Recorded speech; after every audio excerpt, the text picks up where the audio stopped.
యేసుక్రీస్తు వారి యొక్క అత్యున్నతమైన నామములో మీకందరికీ మరొకసారి శుభములు తెలుపుచు ఆహ్వానమును పలుకుచున్నాను. హల్లెలూయా. క్రీస్తునందు ప్రియులారా, మానవుని విషయంలో దేవుని యొక్క చిత్తమును గురించి మనం ధ్యానిస్తూ ఉన్నాం. దేవుని యొక్క చిత్తం ఎంత అద్భుతమైనదండి.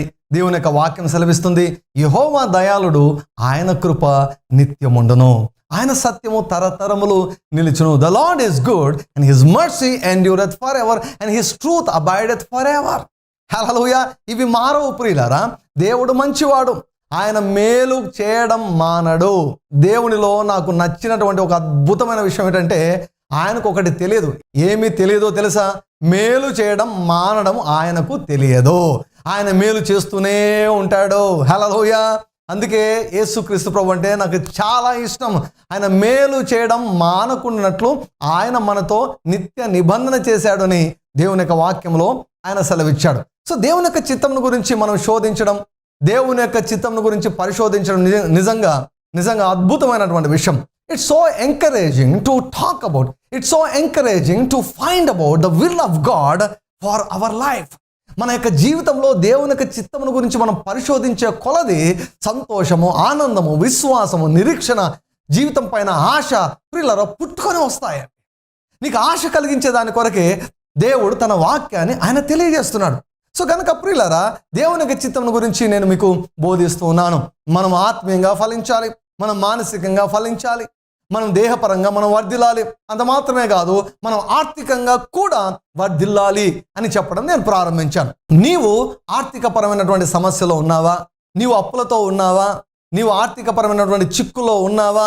నీ డబ్బులన్నీ ఇరుక్కొని పోయి ఉన్నాయా? క్రీస్తునందు ప్రియులారా, దేవుడు నీకు సహాయం చేయాలని ఆశపడుతున్నాడు. పరిశుద్ధాత్ముడు నీకు సహాయం చేయాలని ఆశపడుతున్నాడు. హల్లెలూయా. God wants to help you. దేవుడు నీకు సహాయం చేయాలని ఆయన ఎంతగానో కోరుకుంటున్నాడు. బీదవారు ఆయన దగ్గరకు వస్తే బీదరికంలో ఆయన ఉంచడు, పేదవారు ఆయన దగ్గరికి వస్తే పేదరికంలో ఆయన ఉంచడు. వారి యొక్క ఆర్థిక పరిస్థితిని తారుమారు చేస్తాడు ఆయన. హల్లెలూయా. నీ యొక్క ఆర్థిక పరిస్థితిలో పెను మార్పులను యేసుక్రీస్తు ప్రభు కలుగజేయగలడు అని నేను దేవుని యొక్క సేవకునిగా, ఆయన ప్రతినిధిగా నేను ప్రకటిస్తూ ఉంటున్నాను. హల్లెలూయా. నీవు దరిద్రతలో ఉండడం, నీవు లేమిలో ఉండడం, నీవు పేదరికంలో ఉండడం ఆయన చిత్తము కాదు కాదు కాదు కాదు. ఎందుకు అంటే దేవుని యొక్క వాక్యము సెలవిస్తుంది, ఆయన ధనవంతుడై ఉండి మన కొరకు దరిద్రుడయ్యాడంట. కారణం ఏమిటంటే మనలను ధనవంతులుగా చేయాలని. హల్లెలూయా. మనల్ని పరిశుద్ధులుగా చేయాలని, మనల్ని ఆరోగ్యవంతులుగా చేయాలని, మనల్ని ధనవంతులుగా చేయాలని, మనలను పరలోక నివాసులుగా చేయాలని. గ్లోరీ. హల్లెలూయా. ప్రియులారా, ఆత్మీయంగా మనం తిరిగి జన్మించాలని దేవుడు కోరుకుంటున్నాడు.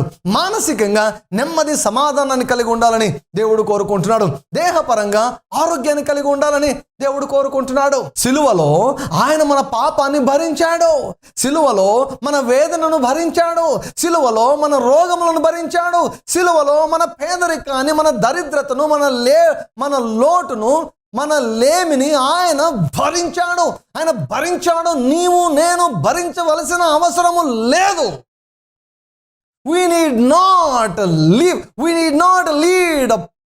We need not lead a poor life. మనం పేదరికంతో జీవించడం అస్సలు దేవుని యొక్క చిత్తము కానే కాదు. ఎందుకు అంటే మొట్టమొదటిగా దేవుడు పేదవాడు కాదు కాబట్టి. హల్లెలూయా. దేవుడు అంటున్నాడు, నేను పరిశుద్ధుడనై ఉన్న ప్రకారం మీరును పరిశుద్ధులై ఉండుడి, నేను ఆరోగ్యంతో ఉన్న ప్రకారం మీరు ఆరోగ్యవంతులై ఉండుడి, నేను ఐశ్వర్యవంతునిగా ఉన్న ప్రకారం మీరును ఐశ్వర్యవంతులుగా ఉండండి అని దేవుడు ఆజ్ఞాపిస్తున్నాడు, ఆయన సెలవిస్తున్నాడు, ఆయన కోరుకుంటున్నాడు. హల్లెలూయా. గడిచినటువంటి ఎపిసోడ్లో నేను తెలియజేశాను ఏమిటంటే, దేవుడు పేదవాడు కాదు, దేవుడు ఐశ్వర్యవంతుడు. కొన్ని లేఖనాల ద్వారా నేను మీకు రుజువు చేశాను. దేవుని దగ్గరికి ఏ పేదవాడు వచ్చినా కూడా ఆ పేదవాడిని ఐశ్వర్యవంతునిగా దేవుడు చేస్తాడు. మన పూర్వీకులలో కొంతమంది ధనవంతుల గురించి మీకు చూపించాను. అబ్రహామును దేవుడు ధనవంతునిగా చేశాడు, ఇస్సాకును దేవుడు ధనవంతునిగా చేశాడు, యాకోబును దేవుడు ధనవంతునిగా చేశాడు, యోసేపును దేవుడు ధనవంతునిగా చేశాడు. ఇశ్రాయేలులను మిగులు ఆస్తితో వారు బయటకు వచ్చినట్లుగా ఒక్క రాత్రిలోనే, హల్లెలూయా, ఒక్క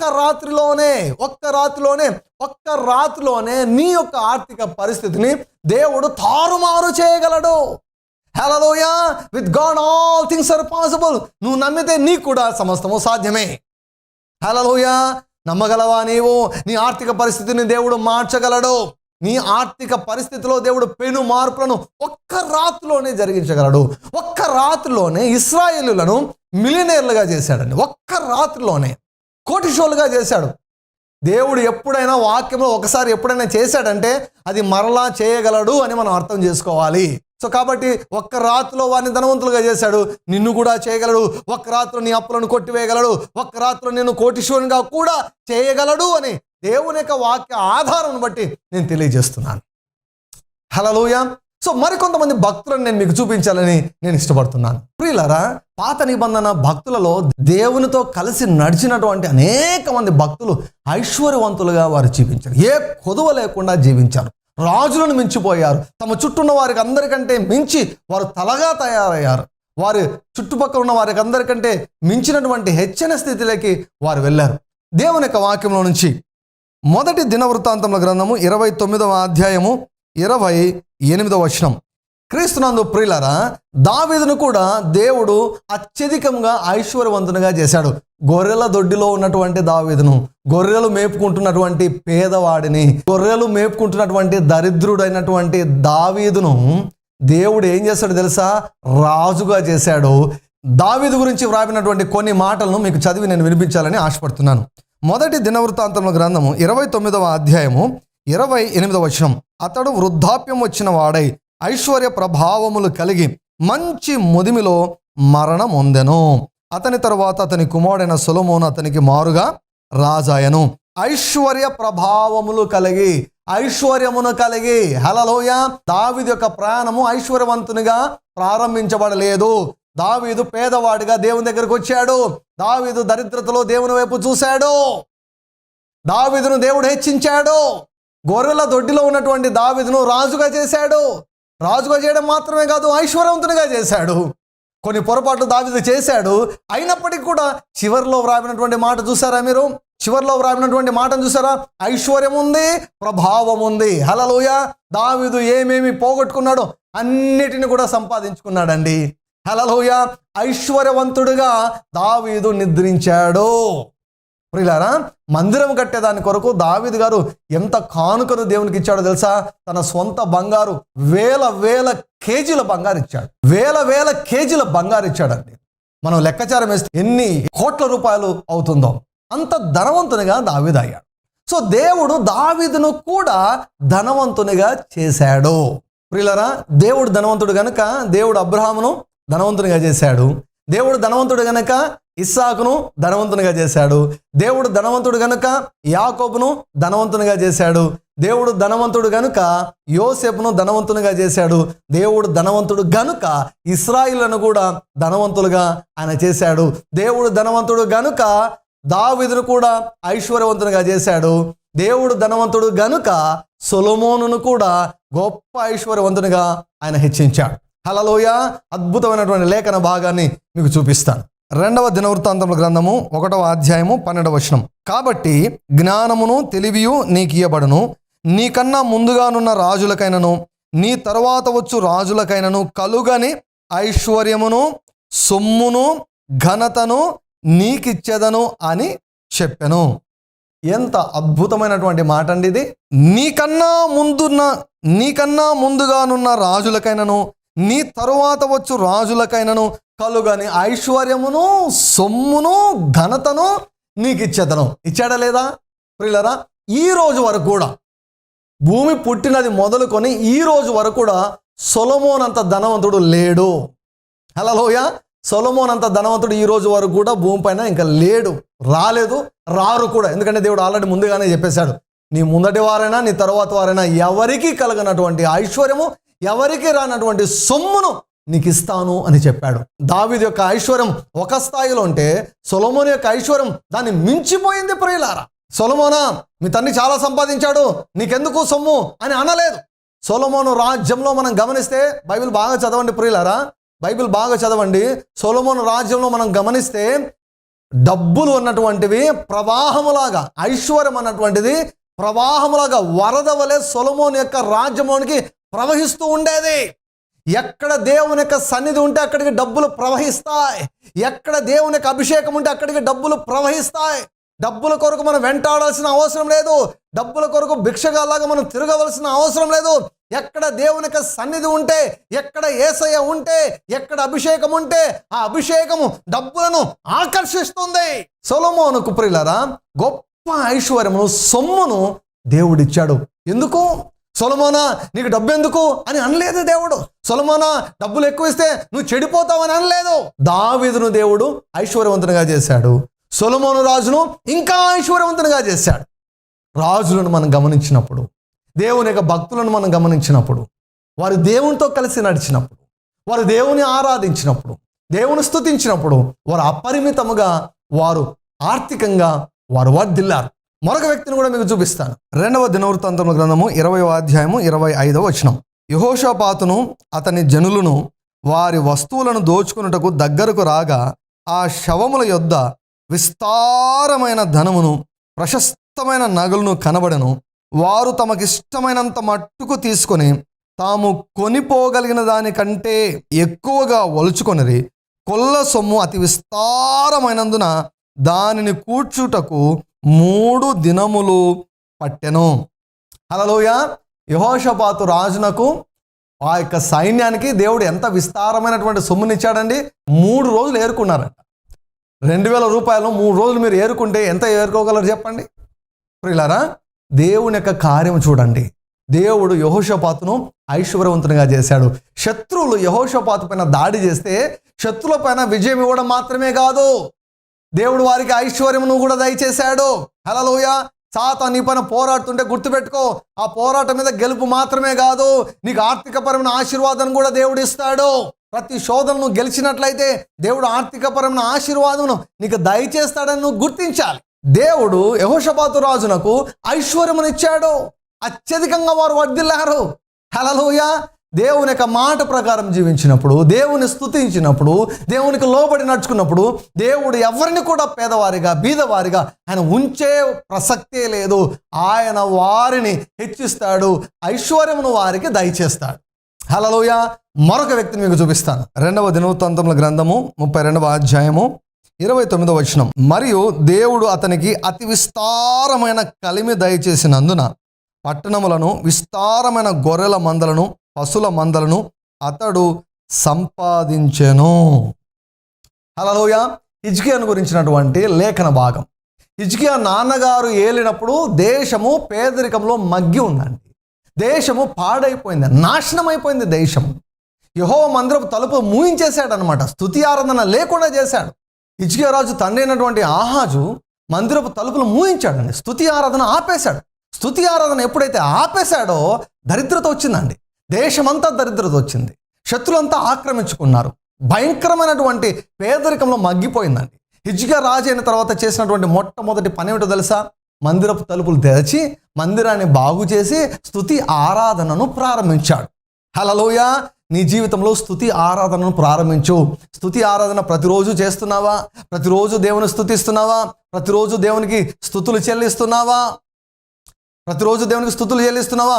ఆ రీతిగా స్తుతులు చెల్లిస్తుంటే హిజ్కియాకి ఏ రీతిగా అతి విస్తారమైనటువంటి కలిమిని దేవుడు దయచేశాడో నీకు కూడా అతి విస్తారమైనటువంటి కలిమిని దయచేయగలడు, దయచేస్తాడని నేను తెలియజేస్తున్నాను. సో హిజ్కియాను దేవుడు దీవించాడు. హిజ్కియా తన పరిపాలనను ప్రారంభించినప్పుడు ఐశ్వర్యంతో ప్రారంభించలేదు. హిజ్కియా తన పరిపాలనను ప్రారంభించినప్పుడు పేదరికంలో ఉన్నాడు, దరిద్రతలో ఉన్నాడు. దేశమే పేదరికంలో ఉంది, దేశము దరిద్రతలో ఉంది. దరిద్రతతో ప్రారంభించారు. అయితే వారు స్తుతించడం మొదలుపెట్టారు, వారు పాడుటకు మొదలుపెట్టారు, వారు దేవుని కీర్తించడం మొదలుపెట్టారు. ఎక్కడ చేరారండి? వారి యొక్క స్తుతులు, వారి యొక్క ఆరాధన వారిని ఎక్కడికి చేర్చాయి? అతి విస్తారమైన కలిమిలోనికి చేర్చాయి, అతి విస్తారమైన సంపదలోనికి చేర్చాయి. హల్లెలూయా. నువ్వు పేదవాడుగా ఉన్నావా? దిగులు పడవలసిన అవసరం లేదు. అప్పుల ఊబిలో ఇరుక్కొని ఉన్నావా? ఏమాత్రము చింతించవలసిన అవసరం లేదు. ఎవరి వైపు చూడద్దు. ఇప్పుడే ప్రారంభించు, దేవుని స్తుతించడం ప్రారంభించు. ఎందుకు అంటే దేవుని యొక్క చిత్తము నీ జీవితంలో నువ్వు ఐశ్వర్యాన్ని పొందుకోవడమే. హల్లెలూయా. ప్రియులారా, దేవుడు ధనవంతుడు అండి. ఆయన ధనవంతుడు కాబట్టి దేవుడు నిన్ను నన్ను ధనవంతులుగా ఉండాలని కోరుకుంటున్నాడు. ఆయన ధనవంతుడు కాబట్టి అబ్రహామును ధనవంతునిగా చేశాడు. ఆయన ధనవంతుడు కాబట్టే దావీదును ధనవంతుడిగా చేశాడు. ఆయన ధనవంతుడు కాబట్టే హిజ్కియాను ధనవంతుడిగా చేశాడు. మరొక అద్భుతమైనటువంటి వ్యక్తి గురించి మీకు చూపిస్తాను. యోబు గ్రంథము 1వ అధ్యాయము 1 నుంచి 3 వచనములు. ఊజు దేశమునందు యోబు అను ఒక మనుషుడుండెను. అతడు యథార్థవర్తనుడును, న్యాయవంతుడునై దేవుని యందు భయభక్తులు కలిగి చెడుతనం విసర్జించిన వాడు. అతనికి 7 కుమారులను 3 కుమార్తెలను కలిగిరి. అతనికి 7,000 గొర్రెలను, 3,000 ఒంటెలను, 500 జతల ఎడ్లను, 500 ఆడుగాడిదలను కలిగి బహుమంది పనివారును అతనికి ఆస్తిగా ఉండెను గనుక తూర్పు దిక్కు జనులందరిలో అతడే గొప్పవాడుగా ఉండెను. హల్లెలూయా. యోబు గురించి ఎవరికైనా జ్ఞాపకానికి వస్తే ఆయన జబ్బులు, ఆయన వ్యాధులు, ఆయన శ్రమలే గుర్తుకొస్తాయి.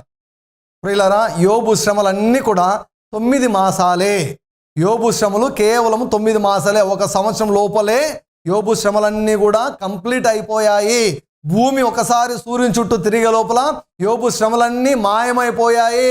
నీవు ఎన్ని సంవత్సరాల నుంచి పేదరికంలో ఉన్నావో, 1 సంవత్సరంలోనే నీవు దేవుని యొక్క వాక్యాన్ని అనుసరించి నీవు నడుచుకున్నట్లయితే 1 సంవత్సరంలో నీ యొక్క ఆర్థిక పరిస్థితిని యేసుక్రీస్తు ప్రభు పూర్తిగా సంపూర్ణంగా మార్చివేయగలడు అని నేను ప్రవచిస్తున్నాను నీ జీవితంలోనికి. హల్లెలూయా. చూడండి, యోబు గురించి వ్రాయబడినటువంటి మాట, ఆత్మీయంగా యోబు గురించినటువంటి సంగతులను దేవుడు వ్రాయించాడు. అతడు యథార్థవర్తనుడు, న్యాయవంతుడనై ఉండి దేవుని యందు భయభక్తులు కలిగి చెడుతనమును విసర్జించాడు. హల్లెలూయా. ఏ వ్యక్తి అయినా దేవుని యందు భయభక్తులు కలిగి ఉన్నట్లయితే ఆ వ్యక్తి దీవించబడతాడు. 112వ కీర్తనలో వ్రాయబడింది కదా, యెహోవాను స్తుతించుడి, యెహోవా యందు భయభక్తులు గలవాడు అనగా ఆయన ఆజ్ఞలను బట్టి అధికంగా ఆనందించువాడు ధన్యుడు. భూమి మీద వాని సంతతి వారు బలవంతులు అవుతారు, యథార్థవంతుల సంతతి వారు దీవించబడతారు. కలిమియు సంపద వాని ఇంట ఉండను. If you walk with the lord, you will have riches in your life. నీ జీవితంలో నీవు ఖచ్చితంగా ఆర్థికపరమైన దీవెనను నీవు పొందుకుంటావు. హల్లెలూయా. యోబు జీవితంలో చూడండి, ఆయన ఆత్మీయంగా వర్ధిల్లుతున్నాడు, దేవుడు సంతానాన్ని ఇచ్చాడు. ఇక తన ఆస్తి గురించి, యోబు ఆస్తి గురించి దేవుడు ఎంత క్లియర్ కట్ పిక్చర్ ఇస్తున్నాడో చూడండి. ఎంత స్పష్టంగా యోబు యొక్క ఆస్తుల వివరాలన్నీ కూడా దేవుడు వెల్లడి చేస్తున్నాడు. తూర్పు దిక్కు జనులందరిలో యోబు అంత గొప్పవాడు లేడంట. హల్లెలూయా. దరిద్రుడు ఎప్పుడు కూడా గొప్పవాడు కాలేడు. ఇక్కడ ఆస్తి వర్ధిల్లింది కాబట్టే యోబు గొప్పవాడయ్యాడు. ఈ లోకంలో నువ్వు తలగా ఉండాలి అంటే నీవు డబ్బులు కావాలి. ఈ యొక్క లోకంలో మనం జీవిస్తున్నాము, డబ్బులు లేకపోతే నువ్వు ఏ పని చేయలేవు. బీదవాని జ్ఞానము తృణీకరించబడునని దేవుని యొక్క వాక్యంలో వ్రాయబడింది. నువ్వు జ్ఞానివి కావచ్చు, నీ దగ్గర డబ్బు లేకుంటే నీ జ్ఞానాన్ని ఎవరు వినరు, వినిపించుకోరు. యోబును దేవుడు దీవించాడు, సాతాను కూడా గుర్తించాడు. నీవు అతని చేతి పనిని దీవించుట చేత అతడు బహుగా ఆశీర్వదించబడుతున్నాడు అని అన్నాడు. హల్లెలూయా. క్రీస్తునందు ప్రియులారా, యోబు కూడా ధనవంతుడు. యోబు శ్రమల పాలయ్యాడు, ఆస్తినంతా పోగొట్టుకున్నాడు, ఆరోగ్యాన్ని పోగొట్టుకున్నాడు. దేవుడు వదిలేశాడా? యోబు, డబ్బులు ఎక్కువ వచ్చాయి కాబట్టి, నీకు డబ్బులు ఎక్కువ ఇచ్చాను కాబట్టి నువ్వు పడిపోయావని నీకు ఈసారి డబ్బులు ఇవ్వను, ఉన్నదాంతో నీవు సర్దుకో, అడ్జస్ట్ చేసుకో యోబు, మరొకసారి నువ్వు పడిపోకూడదు అని దేవుడు అన్నాడా యోబుతో? యోబుతో దేవుడు ఏమైనా అన్నాడండి? యోబు, ఉన్నదాంతో సరిపెట్టుకో, అడ్జస్ట్ చేసుకో, ఇంతకుముందు డబ్బులు ఎక్కువ ఇచ్చా కాబట్టి నువ్వు పడిపోయావు, ఇంకోసారి నువ్వు పడిపోకూడదు అని దేవుడు ఊరుకున్నాడా? లేదు. దేవుని యొక్క చట్టం వేరు. దేవుడు తన చట్టాన్ని ఆయన నెరవేర్చి తీరుతాడు. సాతాను నీ దగ్గర దొంగిలిస్తే దేవుడు, సాతాను నీ దగ్గర ఏమి దొంగిలించినా కూడా దేవుడు 2 అంతలు దయచేస్తాడు. యోబు గ్రంథము 42వ అధ్యాయము 12వ వచనం. యెహోవా యోబును మొదట ఆశీర్వదించినంత కంటే మరి అధికముగా ఆశీర్వదించెను. అతనికి 14,000 గొర్రెలను, 6,000 ఒంటెలను, 1000 జతల ఎడ్లను, 1000 ఆడుగాడిదలను కలిగాను. హల్లెలూయా. యోబు తన ఆస్తిని అంతా పోగొట్టుకున్నాడు కదా, దేవుడు 2 అంతల ఆస్తిని మరలా దయచేశాడు. అందుకే లెక్కాచారం చాలా కరెక్ట్గా దేవుడు వ్రాసి ఉంచాడు. దేవుడు వివరాలు స్పష్టంగా వ్రాసి ఉంచాడు. దేవుడు ఏదైనా మాట చెబితే ఆయన ఖచ్చితంగా ఆయన నెరవేరుస్తాడు. యెహోవా ప్రమాణం చేసి ఉన్నాడు. ఆయన మాట తప్పే దేవుడు కాదు. ఆయన పెదవుల నుంచి వచ్చినటువంటి మాటను ఆయన రద్దు చేసే ప్రసక్తే లేదు. భూమి ఆకాశాలు గతిస్తాయి కానీ ఆయన మాటలు ఎన్నడూ కూడా గతించవు ప్రియులారా. హల్లెలూయా. నీవు పేదరికంలో ఉండడము దేవునికి ఇష్టము లేనే లేదు. నీవు దరిద్రతలో ఉండడం దేవునికి ఇష్టము లేనే లేదు. దేవుడు ధనవంతుడు గనుక దేవుడు అబ్రహామును ధనవంతునిగా చేశాడు. దేవుడు ధనవంతుడు గనుక దేవుడు ఇస్సాకును ఐశ్వర్యవంతునిగా హెచ్చించాడు. దేవుడు ధనవంతుడు గనుక దేవుడు యాకోబును కూడా ధనవంతునిగా చేశాడు. దేవుడు ధనవంతుడు గనుక యోసేపును ఐశ్వర్యవంతునిగా చేశాడు. దేవుడు ధనవంతుడు గనుక ఇశ్రాయేలులను ఒక్క రాత్రిలోనే ఇశ్రాయేలులను ధనవంతులుగా చేశాడు. హల్లెలూయా. దేవునితో కలిసి నడిచిన ప్రతి రాజును దేవుడు హెచ్చించాడు. దావీదును ఐశ్వర్యవంతునిగా చేశాడు. సొలొమోనును అపరిమితంగా దీవించాడు. ఎందుకు? అది దేవుని యొక్క చిత్తము, అది దేవునికి ఇష్టము. నీవు ఐశ్వర్యాన్ని కలిగి ఉండడం అనేటువంటిది దేవుని యొక్క చిత్తము, అది దేవునికి ఇష్టము. యెహోషాపాతు రాజును దేవుడు దీవించాడు, అతి విస్తారమైన కలిమిని దయచేశాడు. హిజ్కియా రాజును దీవించాడు, అతి విస్తారమైన కలిమిని దయచేశాడు. యోబు గురించి చూపించాను, యోబును దీవించాడు, అతి విస్తారమైనటువంటి ఆశీర్వాదం యోబుకి ఇచ్చాడు. పొరపాటు జరిగి పోగొట్టుకుంటే, సాతాను కుట్ర చేసి దొంగిలిస్తే 200 మరలా దయచేశాడు. హల్లెలూయా. 140 సంవత్సరములు 200 ఆశీర్వాదం చేత యోబు జీవించాడండి. హల్లెలూయా. ప్రియులారా, ఈ లేఖన భాగాలన్నీ చూస్తుంటే మీకు ఏమనిపిస్తుంది? దేవుని గురించినటువంటి తప్పుడు చిత్రాన్ని ఈ వాక్యముల ద్వారా మీరు కొట్టివేసుకోవాలని నేను మనవి చేస్తున్నాను. దేవుడు ఐశ్వర్యవంతుడు. దేవుడు అంటున్నాడు, నేను పరిశుద్ధుడను గనుక మీరు పరిశుద్ధులై ఉండుడి. నేను ఆరోగ్యవంతుని గనుక మీరు ఆరోగ్యవంతులై ఉండుడి. నేను ఐశ్వర్యవంతుని గనుక మీరును ఐశ్వర్యవంతులుగా ఉండుడి. హల్లెలూయా. కాబట్టి మనల్ని పరిశుద్ధపరచుట కొరకై మన పాపమును ఆయన భరించాడు. మనకు ఆరోగ్యం ఇచ్చుట కొరకై మన రోగములను ఆయన భరించాడు. మనకు ఐశ్వర్యమునిచ్చుట కొరకై మన దరిద్రతను, మన పేదరికమును, మన అప్పులను యేసుక్రీస్తు ప్రభు 2000 సంవత్సరాల క్రితమే సిలువలో భరించాడు. గనుక నీవు నేను, గనుక మీరు పేదరికంలో ఉండడం దేవునికి ఏ మాత్రం కూడా నచ్చలేదు. మీరు అప్పులో ఉండడం దేవునికి నచ్చలేదు. సంతోషించండి, ఆనందించండి. మీ సమయం వచ్చింది, నిర్ణయ కాలమే వచ్చింది. దేవుని యొక్క వాక్యంలో వ్రాయబడింది కదా, నీవు లేచి సియోనును కరుణించెదవు, దాని మీద దయ చూపుటకు తగిన కాలమే వచ్చెను, నిర్ణయ కాలమే వచ్చెను. దేవుడు నిన్ను ఆర్థికంగా అపరిమితంగా వర్ధిల్లజేయాలని దేవుడు కోరుకుంటున్నాడు. నీ అప్పులన్నింటినీ కూడా ఆయన కొట్టివేయాలని దేవుడు కోరుకుంటున్నాడు. నిన్ను అప్పిచ్చే స్థితికి హెచ్చించాలని ఆయన కోరుకుంటున్నాడు. దేవుడు మీకందరికి కూడా అపరిమితమైనటువంటి ఆర్థిక అభివృద్ధిని యేసుక్రీస్తు నామములో సిలువ కార్యమును బట్టి జరిగించును గాక. ఆమేన్. God bless you. ప్రియులారా, మీరు మారుమనసు పొందారా? ప్రియులారా, మీరు తిరిగి జన్మించారా? ప్రియులారా, యేసుక్రీస్తు ప్రభును మీరు సొంత రక్షకునిగా అంగీకరించారా? ఒకవేళ మీరు యేసుక్రీస్తు ప్రభును సొంత రక్షకునిగా అంగీకరించినట్లయితే ఇది మిక్కిలి అనుకూలమైనటువంటి సమయం అని నేను మీకు తెలియజేస్తున్నాను. క్రీస్తునందు ప్రియులారా, యేసుక్రీస్తు ప్రభును మీ సొంత రక్షకునిగా ఇప్పుడే అంగీకరించి మరణము నుండి, పాపము నుండి, శాపము నుండి, నిత్య నరకము నుంచి మీరు విడుదల పొందాలని నేను ఎంతగానో కోరుకుంటున్నాను. యేసుక్రీస్తు ప్రభు ఆయన త్వరగా ఆయన వచ్చుచున్నాడు. అనంతపురం నగర ప్రజలకందరికీ ఒక శుభవార్త.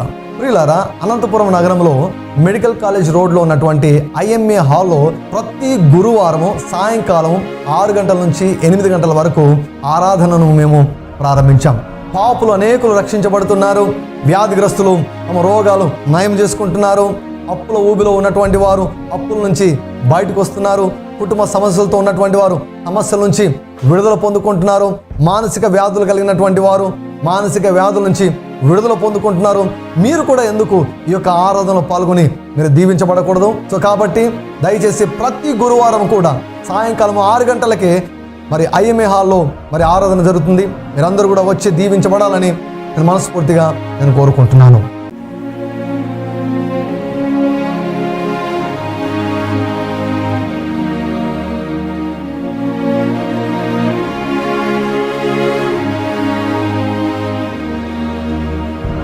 అభిషేకించబడినటువంటి దేవుని యొక్క వాక్యాన్ని మీరు విని మీరు దీవించబడ్డారని నేను నమ్ముచు దేవుని యొక్క నామమును నేను మహిమపరుస్తున్నాను.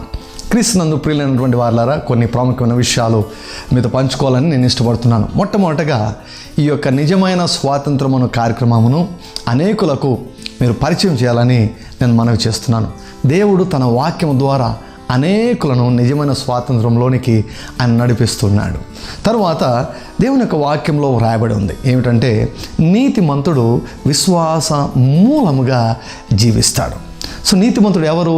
యేసు ప్రభు యొక్క రక్తము చేత కడుగబడినటువంటి వాడు, యేసుప్రభు రక్తము చేత కొనబడినటువంటి వ్యక్తి. సో ఆ నీతిమంతుడు జీవించవలసిన విధానం ఏమిటో తెలుసా? విశ్వాసం మూలంగా జీవించాలి. అంటే దేవుని యొక్క వాక్యము పైన ఉన్నటువంటి విశ్వాసము ద్వారా జీవించాలి. ముఖ్యంగా మనము నేర్చుకోవలసిన విషయం ఏంటో తెలుసా? విశ్వాసమును మనం నేర్చుకోవాలి. సో విశ్వాసం ఎలా వస్తుంది? వాక్యంలో వ్రాయబడింది, వినుట వలన విశ్వాసము కలుగును అని వ్రాయబడింది. సో కాబట్టి క్రీస్తునందు ప్రియులారా, అనేక ప్రసంగాలు, కొన్ని వందల ప్రసంగాలు నేను విశ్వాసం గురించి చేశాను. ఇవన్నీ కూడా మీకు అందుబాటులో ఉన్నాయి. తర్వాత వాటిని వినాలని నేను మనవి చేస్తున్నాను. చాలామందికి ప్రసంగాలు, విశ్వాసం గురించినటువంటి ప్రసంగాలు వినే అలవాటు లేదు. అభిషేకించబడినటువంటి దేవుని యొక్క వాక్యాన్ని వినడము అది చాలా మంచి అలవాటు. సో కాబట్టి ప్రతిరోజు కనీసం ఒక వర్తమానైనా వినండి. సో మరొక ముఖ్యమైన విషయం ఏంటంటే, దేవుడు నన్ను అభిషేకించి నా చేత కొన్ని ప్రాముఖ్యమైనటువంటి పుస్తకములను ఆయన వ్రాయించారు. వాటిలో మొదటిది, నీ భవిష్యత్తును నిర్మించుకో. వినేదానికి ఆశ్చర్యంగా ఉంటుంది. అవునండి, నీ భవిష్యత్తు దేవుని చేతిలో లేదు, నీ భవిష్యత్తు నీ చేతిలో ఉంది. దేవుడు అన్నాడు, ఇదిగో ఆశీర్వాదమును శాపమును నీ ఎదుట ఉంచి ఉన్నాను, నీకు ఏది కావాలో కోరుకో అంటూ ఉన్నాడు. పుస్తకాన్ని ప్రతి ఒక్కరు కూడా మీరు చదవండి. ప్రతిరోజు చదువుతూ ఉండడం వలన మీ జీవితాల్లో మీరు అద్భుతములను మీరు అనుభవించగలరు అని నేను తెలియజేస్తున్నాను. సో మరొక పుస్తకాన్ని, 1000 స్తుతులు అన్నటువంటి పుస్తకాన్ని, ప్రతి స్తుతిని కూడా దేవుడు చెప్పి ఆయన వ్రాయించాడు. ఈ 1000 స్తుతులు చేయడం ద్వారా లెక్కలేనన్ని సాక్ష్యాలు, ఆత్మీయ అద్భుతాలు, మానసికమైన అద్భుతాలు, శారీరకపరమైన అద్భుతాలు, స్వస్థతాపరమైన అద్భుతాలు, ఆర్థికపరమైన అద్భుతాలు, అసలు దేవుని ముఖాముఖిగా చూసిన వారు చాలామంది ఉన్నారు స్తుతులు చేస్తుండగా. తర్వాత క్రైస్తవ సమాజంలో అత్యంత వివాదాస్పదమైన, నిర్లక్ష్యము చేయబడినటువంటి క్రైస్తవ అనుభవము పరిశుద్ధాత్మ బాప్తిస్మం. దేవుడు నన్ను ప్రేరేపించి ఈ అంశం గురించి బహు స్పష్టంగా ఆయన వ్రాయించాడు. తెలుగులో నాకు తెలిసినంత వరకు పరిశుద్ధాత్మ బాప్తిస్మం గురించి కంప్లీట్ గైడ్ ఇంతవరకు నేనైతే చూడలేదు. సో అయితే ఈ పుస్తకాన్ని మీరు చదవాలని నేను ఎంతగానో కోరుకుంటున్నాను. ఈ ప్రోగ్రామ్ మీకు దీవెనకరంగా ఉన్నదని నమ్ముచున్నాము. మా address RDJ Ministries, Calvary Faith Church, Krishnapuram, zero road, Tadipatri, Anantapur district, Andhra Pradesh. మా ఫోన్ నంబర్ 94404031. మరి యొక్క number 94404041. Thank you very much for watching our program.